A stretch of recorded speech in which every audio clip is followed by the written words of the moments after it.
જય શ્રી કૃષ્ણ બધાને. 11 છે આજે અને આજો વેધર એવું ઠંડી ને ખબર નહીં શું છે. વરસાદ ચાલુ છે 2 દિવસથી કન્ટિન્યુ. અને સેટરડે ફૂટબોલ છે. ફૂટબોલમાં ગયો છે સ્નેન પોલીસ લાઈન.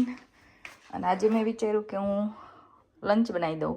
આજે 11 છે, સવારે કંઈ કોઈએ ખાધું નથી તો આવે એટલે બધા ભૂખ્યા થઈ ગયા હોય તો મને એમ થયું આજે લંચ જ બનાવી દઉં. ફરાળી લંચ બનવાનું છે આજે. તો મેં પટેટો લઈ દીધા છે. પટેટાનું શાક બનવાનું છે મસ્ત રસાવાળું, અને રાજગરાની પૂરી. અને વિચારું છું કે સ્વીટમાં હું શું બનાવું, તો હું ચલો બતાવું છું છેલ્લે કે મેં એકચ્યુઅલી શું સ્વીટમાં બનાવ્યું હતું. તો પટેટો હું છે ને આ વોશ કરેલા છે, હું મૂકી દઈશ માઇક્રોવેવમાં. હું બાફી લઉં છું, ફટાફટ ક્વિક થઈ જાય છે. અને પાણી હું પાણી નથી નાખતી કારણ કે બટેકામાં એકચ્યુઅલી પાણી છૂટું પડે જ છે એટલા માટે. તો આવી રીતે મેં કાપી લીધા છે અને હવે આપણે માઇક્રોવેવમાં મૂકી દઈશું. માઇક્રોવેવમાં એકચ્યુઅલી છે ને એનું ઢાંકવાનું હોય છે, આ ઢાંકવાનું. પાણી પણ મેં જરાય નથી નાખ્યું. હવે આપણે ચાલુ કરીશું તો 5 મિનિટમાં કે 6 મિનિટ આપણે રાખીશું અને સ્ટાર્ટ કરી દઈશું. તો 6 મિનિટમાં પટેટો થઈ જશે ત્યાં સુધી હું લોટને એવું બાંધી લઉં. રાજગરાની લોટની પૂરી મને વધારે ગમતી હોય છે ને ભાવતી હોય છે. આ રાજગરાનો ઘરે જ દળેલો લોટ છે એકચ્યુઅલી. રાજગરો મળે જ છે અહીંયા. આજે હું છે ને રાજગરો અને થોડો આ મોટો દળેલો છે, આમ શીરો બને ને એવો લોટ છે, એટલે હું થોડો ફરાળી લોટ પણ નાખીશ, જે હું રામ્સમાંથી લાવેલી છું. તમે રામ્સની વસ્તુ ટ્રાય કરજો, સરસ આવે છે એકચ્યુઅલી. તો આ બે લોટ હું મિક્સ કરીને પૂરી બનાવીશ આજે, કે જેથી માપનું થઈ જાય. ઓલો બહુ કરકરો છે અને આ ઝીણો છે તો એટલા માટે. અને આ લોટમાં જ્યારે તમે બાંધતા હોય ને ત્યારે એકચ્યુઅલી તેલ કે એવું કંઈ નાખવાનું નથી હોતું, ખાલી લોટ બાંધવાનો હોય છે મીઠું અને ગરમ પાણીથી. તો ચલો આપણે બાંધી લઈએ.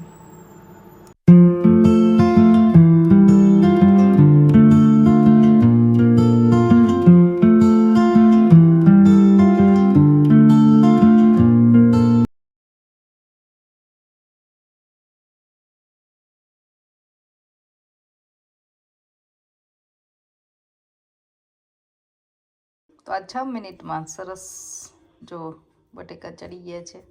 મેં કાઢી લીધા છે. હવે આપણે એને ખરે એટલે ફોલી લઈશું. પટેટો મેં ફોલી લીધા છે. હવે આપણે એને છે ને આમ થોડા નાના પીસ, એટલે ક્રશ થઈ જાય આમ. હું એકદમ મસ્ત પીસ નથી કરતી, કેમ કે આવી રીતે તે જે ડબકા બટેકાનું શાક હોય ને, આમ જે ઢાબા સ્ટાઇલ કે તમે શું કહેવાય રસાવાળું મસ્ત, એ માટે હું આવું જ કરું છું. કેમ કે અમુક ઘાટો રસો કરવા માટે થોડા બટેકા વધારે છૂંદાઈ જાય, અથવા તમે હાથેથી છૂંદીને પણ નાખો ને તોય સરસ લાગે છે.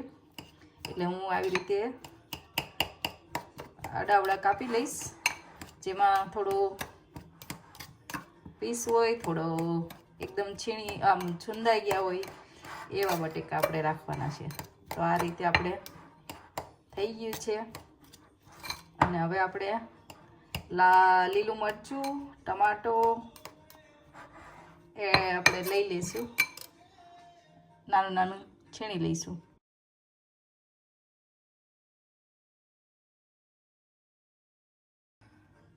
મેં તેલ લઈ લીધું છે, ગેસ ચાલુ કરી દીધો છે. બધું આપણે જે કાપવાનું હતું કાપી લીધું છે. નોર્મલ બટેકાનું શાક બનાવવાનું છે. આમાં હું હળદર યુઝ કરું છું, તમે અવોઇડ કરી શકો છો. તમે હળદર ફરાળમાં ન ખાતા હોય તો, એટલે એ તમારા ઉપર છે એકચ્યુઅલી.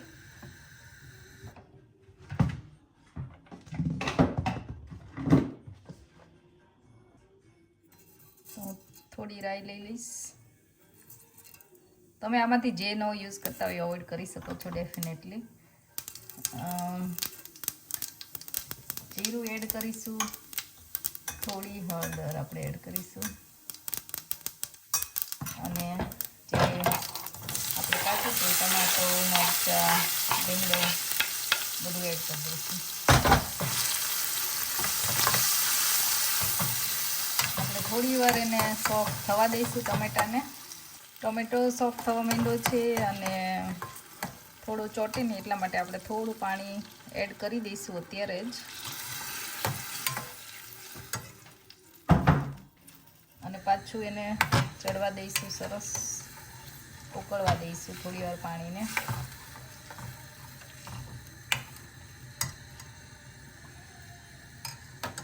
અને આપણે સાથે સાથે થોડા મસાલા પણ કરી દઈશું. ધાણા જીરું પાવડર, થોડું લાલ મરચું એડ કરીશું. અને મેં સોલ્ટ અહીંયા બાફવામાં નથી નાખ્યું એટલે એ પ્રમાણે સોલ્ટ આપણે એડ કરીશું, પણ તમે નાખ્યું હોય તો તમારે એ રીતે એડ કરો. હવે આપણે બધું મિક્સ કરીને થોડી વાર થવા દઈશું.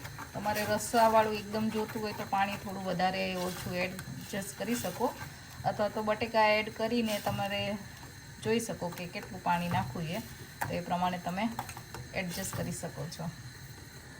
તો જો ઉભરો આવવા માંડ્યો છે સરસ પાણીમાં. હવે આપણે બટેકા એડ કરીશું અને બટેકા એડ કરીને પણ થોડી વાર આપણે ઉકળવા દેવાનું છે, એટલે એકદમ સરસ આ રસા જેવું બની ગયું છે. હવે આમાં તમે ઘણીવાર ખાટું મીઠું બનાવવા માટે ગુજરાતીને ખાટું મીઠું ભાવતું હોય છે. જો નાખવું હોય તો ખાંડ નાખી શકો છો, અને હું લેમન યુઝ કરીશ. તો ખાંડ બટેકા ગળ્યા હોય એટલે મને બહુ ખાંડ કે ગોળ યુઝ કરવો ગમતો નથી, પણ તમારી ચોઈસ હોય તો તમે ઓફકોર્સ એડ કરી શકો છો. હવે આપણે બધું મિક્સ કરીશું સરસ. અને મને લાગે છે હજી થોડું પાણી એડ કરવું પડશે, કેમ કે આપણે એકદમ મસ્ત રસાવાળો ખાટો રસો બને, કારણ કે હજી આપણે થોડી વાર ઉકળવા પણ દઈશું, એટલે થોડું પાણી એડ કરીશું આપણે. એકદમ બટેકામાં બધા મસાલા ચડી જાય એટલા માટે થોડું વધારે પાણી એડ કર્યું છે. હમણાં એકવાર ઉકળશે પછી જોઈ લેજો, ઓછું થઈ જશે.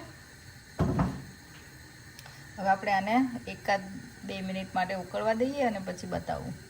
તો આ તમે જોઈ શકો છો શાક મસ્ત રીતે થઈ ગયું છે રેડી. એકદમ જાડો રસો થયો છે. જો હવે આપણે એમાં થોડું લેમન એડ કરીશું અને ગેસ હું બંધ કરી દઉં છું, અને થોડી આપણે કોથમીર એડ કરીશું. તો આ રીતે હું બટેકાનું શાક બનાવું છું, રસાવાળું મસ્ત લાગે છે.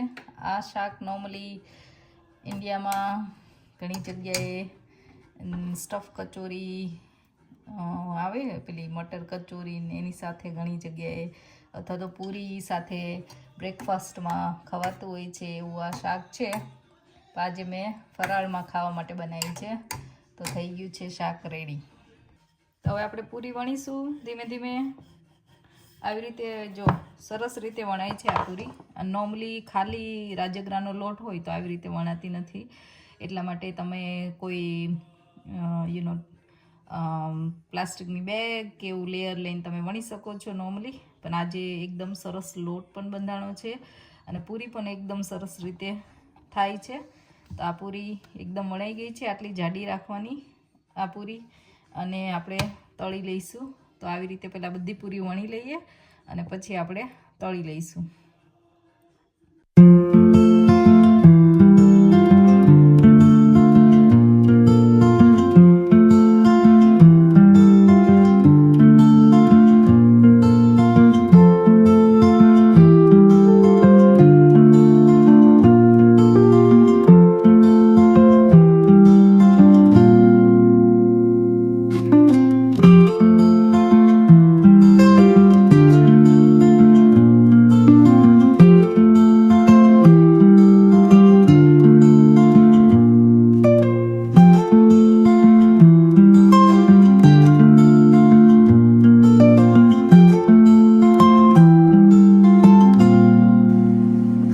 જઈને આવી ગયો લાલ ટમેટો થઈને અને ગારાવાળો થઈને આવજો. આજો એ બહુ મજા આવે. આજો મોઢું તારું લાલ લાલ ટામેટો થઈ ગયું, એનું શું પણ ઠંડીનું નથી ખબર. મજા આવી. ચલો ફૂડ રેડી જ છે આજે તો તાર માટે. તો ચલો ફરાળ બની ગયું છે અને હવે આપણે કૃષ્ણાને જમાડી દઈશું.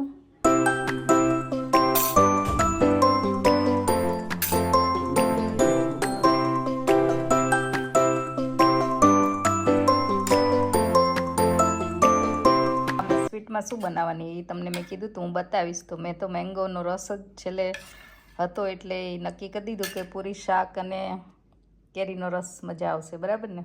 તો ચલો બધા ફરાર કરવા બેસી ગયા છે હે ને સ્નેહ? હે આજે 11 એકાદશી ઉપવાસ જે કેવું હોય આજે લંચ કરવા બેસી ગયા ને? હે ડિનરને બદલે આજે લંચ થઈ રહ્યો છે. તો ચલો બધા જમવા. તો આવા જ સરસ વિડીયો જોવા અને રેસીપી માટે નવી નવી રેસીપી માટે જોતા રહો વિદેશમાં વતન અને સબસ્ક્રાઈબ બટન પણ દબાવી દેજો. Thank you.